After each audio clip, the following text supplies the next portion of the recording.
Hello. Hello. Welcome to Flag Test Gaming. Welcome. I'm Jacob. I'm here with Bazza. Hello. How you doing? Good. How are you? Good. We discussed this. We did not discuss this off air, actually. No, we didn't. I'm very confused. No, we did not. Can you take the pillow away? I can. Have you got a big hickey or something? Hi. No, I don't, because I have children. So that's vomit then. Yeah. Anyway. Hey, good morning. Welcome to Flag Test Gaming, the live show in season 2017, round 4. We've had 3 before this. We have had 3. That 1, makes 2, it 4. 3, 4. That makes sense. I'm Pete. I'm Jake. And we've got plenty of info to get through before we get to today's matches, which we'll cover off in just a moment, but all the matches coming to you live after 10 o'clock.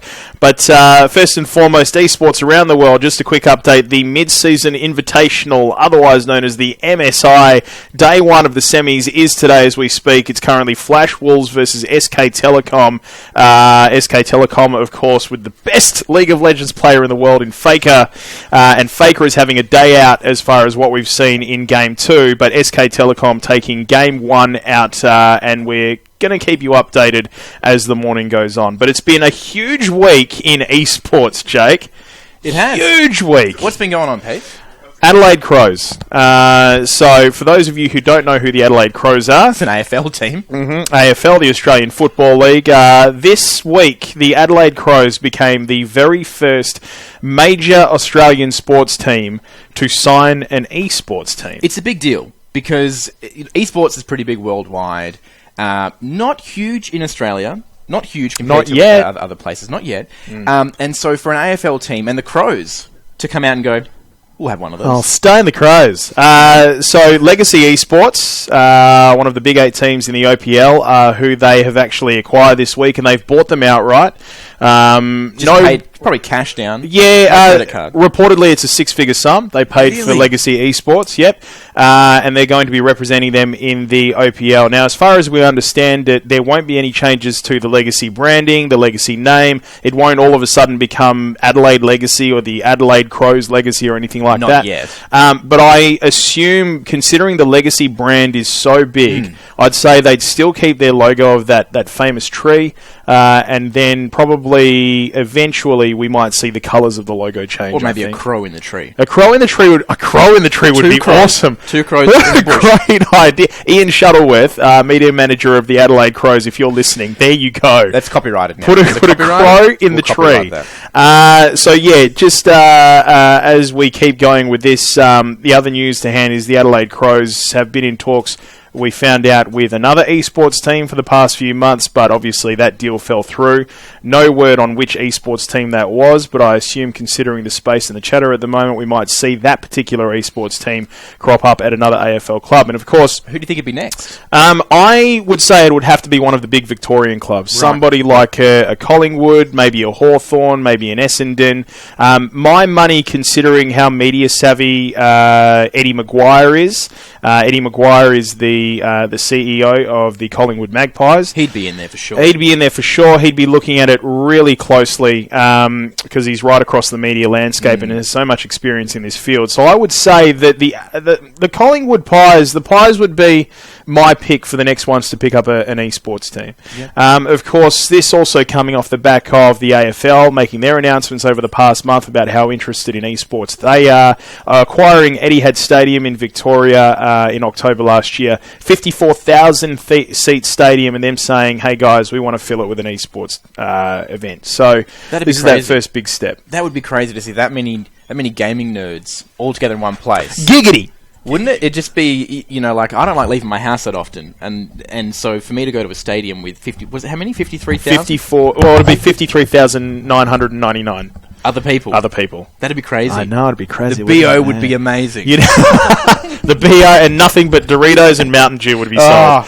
It'd be wild. $50 for a pack of chips. Why? What's going on? Where's Brett? Brett's playing Silly Buggers. He's the button monkey over on the side. Now, this obviously follows, as you mentioned, Australia's a little bit late to this because in terms of major sports teams around the world, they already are starting to collect esports teams as well. So just to bring you in on a couple of these, Philadelphia 76ers who play in the NBA last year purchased Dignitas and Apex. Dignitas are a CSGO, a Heroes of the Storm and a LoL team. Apex, a pretty wild LoL team as well. Paris Saint-Germain, which is a really massive soccer entity in the European League, obviously in Europe. They purchased Team Huma's slot in League of Legends for this year, and they've got some really amazing representation in FIFA 17, including having brought on a couple of the FIFA World Champions in August, Aggie Rosenmeyer and Lucas Dax.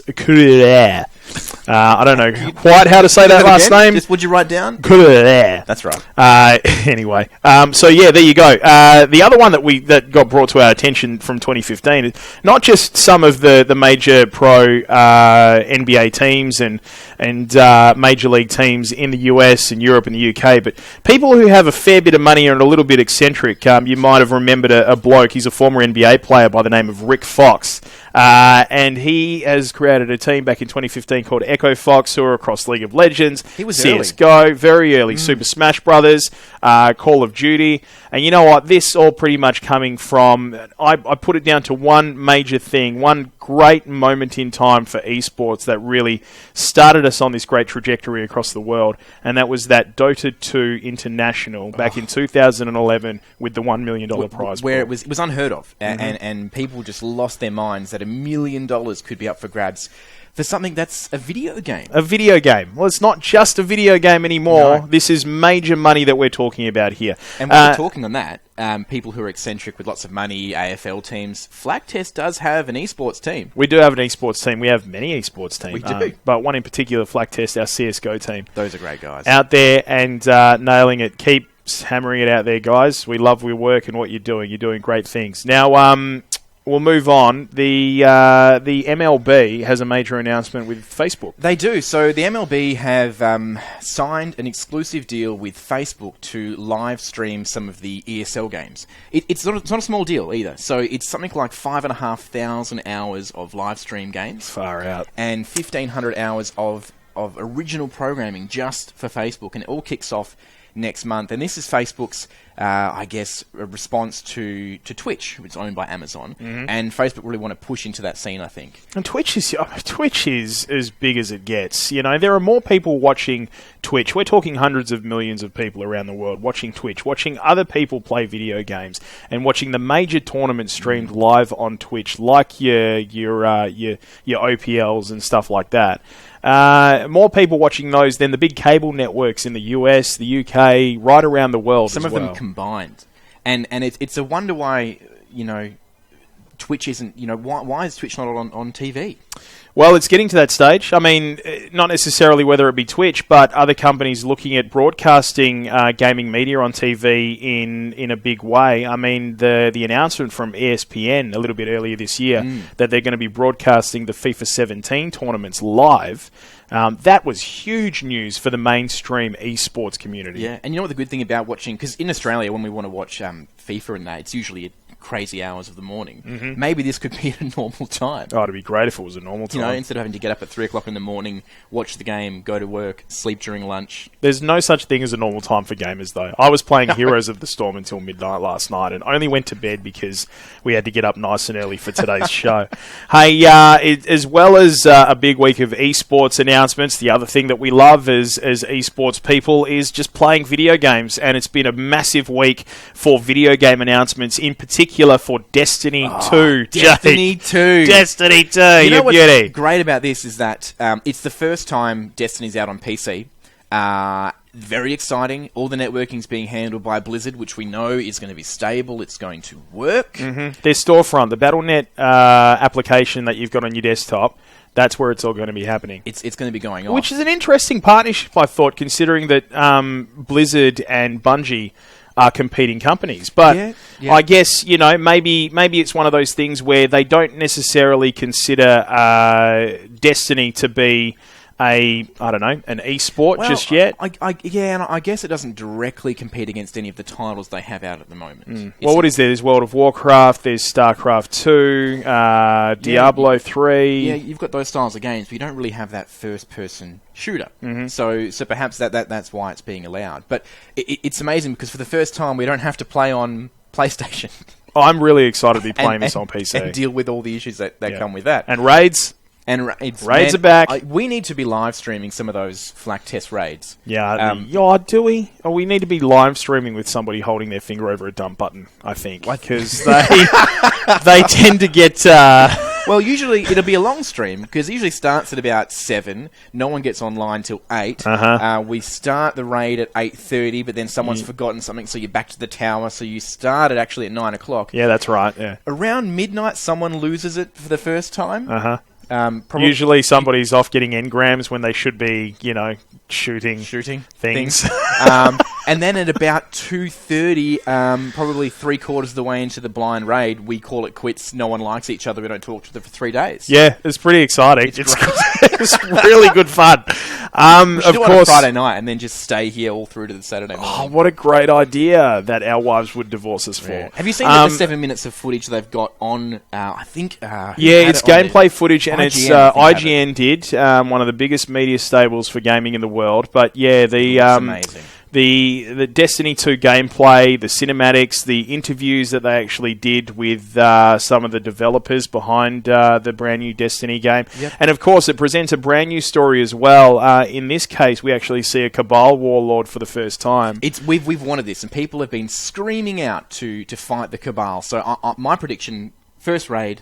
is a Cabal raid. It's got to be a Cabal raid. It's a no-brainer. It's a no-brainer because you're fighting the Cabal, of course. Yes, obviously. So just to bring you in on the story, essentially what has happened with this brand new game is the Cabal warlord, who we've never seen before, has his armada, and they basically destroy the tower. Oh, they wreck it. They absolutely wreck it. Destroy it. And with it is the fun part.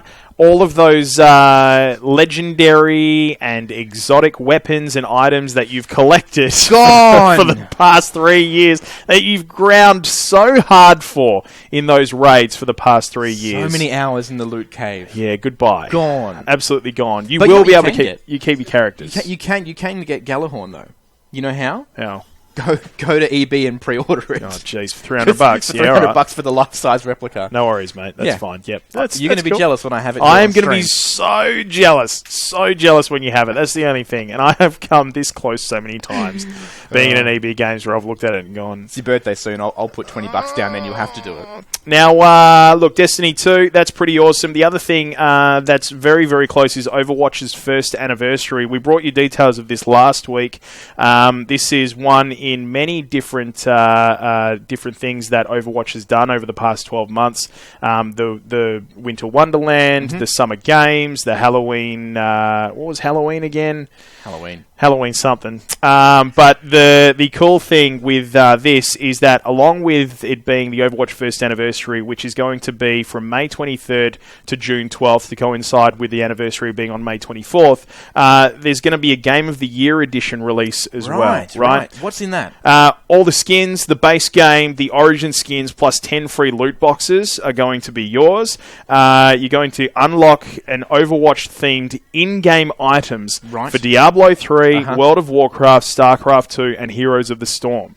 So this Game of the Year edition, as well as giving you all that stuff for the actual game of Overwatch itself, is going to give you a whole little cool heap of items that you can use in all of those other games too. Right. Because it seems, particularly with Heroes of the Storm, that Blizzard is trying to build... like a universe out of all of its characters. Oh, yeah, and they're really incentivizing people getting onto Heroes of the Storm. At the moment, there's some rewards going where you can get some skins for D.Va, I believe, some skins for Genji. There's a whole bunch of stuff there. We were there last night. We were there last night, till midnight. Way too late. That's why we look tired this morning. So with this Game of the Year edition, what about the people who've been playing the whole time? Is there any word of an upgrade path? Can I buy the rest of it? I have to buy the game again if I want all that stuff. That's a very good question. That hasn't been announced just yet. But I'm sure that will be the question on everybody's lips once they actually see the Game of Year edition coming out. So We'll keep you tuned for that. But just a heads up, if you haven't played Overwatch yet and you're thinking of getting into it, don't drop the money just yet. Wait until May the 26th if you can, because there's a free weekend, May 26th through to May 29. And you know there's going to be some event as well. Absolutely there is. There's going to have to be some event to celebrate the first year, and given what they've done in the past, who knows what it's going to be, but there's going to be a heap of exclusive skins and in-game items, and it's just going to be amazing, and we'll probably be playing a lot, so you can catch us online playing Overwatch. It's going to be great. Who's playing today? Who's playing today? Let's get into it. From 10 o'clock, these are the games and matches that you're going to be able to be seeing on the Flak Test Gaming live show. Round 4 for 2017, playing towards that League of Legends Grand Final that's going to be held a little bit later on this year. That's right. And don't forget, if you're a team that's over East and you get into the Grand Final, we're going to fly you to WA. You're on the bird! You're on the bird. You're coming over. Flying here to WA. We're going to put you up in a nice hotel. Pete will cook you breakfast. And Thanks. he doesn't know that, but he's cooking you breakfast at least one of the days. Do you guys like Fruit Loops? I hope you like Fruit Loops. He can burn them. And you'll be over here in WA competing in front of a live studio audience. This is really exciting for us. Of course, it's going to be streamed along all of our social media, so make sure you get across it. This stream right here, twitch.tv/FlakTest, and of course on YouTube, Facebook, Twitter, Instagram, the whole lot. But our matches that we're looking forward to today, after 10 o'clock, thanks to our major sponsors of PLE Computers, Corsair, and Streamline Service at 10 a.m. It's Roxburgh Team Achieve taking on Tranby College League of Legends number 2 in a League of Legends match. As we continue that through till 11 o'clock, you're going to be able to see on the stream GSCC Team Duo Mid taking on St. Norbert Cannons in League of Legends, which is a team after my own heart, Jake, because that's your that's my alum. That's your alum. That's my alum, St. Norbert's. Churchland CSGO is also going to be on at that time, taking on NRHS CSGO Team 1 That'll in, of course, CSGO. And available on YouTube later this afternoon. 12 o'clock, right in midday while you're having lunch. Warren taking on Tranby College CSGO. That is going to be streamed as well, and League of Legends matches taking place, which you're going to be able to see during the week. Shenton Squad taking on Marymount Team 1, and Seaton CC Bronze taking on St. Norbert FOB, both in League of Legends. 1 o'clock, it's back to League of Legends on the stream. Kerry College Esports LOL versus Marymount Team 2, and then the other matches playing at that time, Knights of Equilibrium and St. Andrews College in League of Legends, and CSGO Atwell CSGO Team A, and NRHS CSGO Team 2. And finally, to finish everything off, actually no, there's two more. But wait, there is more. At 2 o'clock we've got Hale CS versus ASHS CSGO for a CSGO match live streamed. And rounding us out, Pete, we've got League of Legends at 3 o'clock. Tranby, LOL 1, and LWLC, of course, Tranby College with a rich history in the Flak Test gaming space. Absolutely, one of the first schools ever to sign up, the first school ever to sign up for Flak Test esports. So hang around, we've got plenty of day one action right here in round 4 for Flak Test Gaming. It's season 2017. Thanks again to our sponsors, Corsair, PLE Computers and Streamline Servers. We'll be back to get into that first game for today. Roxburgh Team Achieve taking on Tranby College LOL number 2 in League of Legends.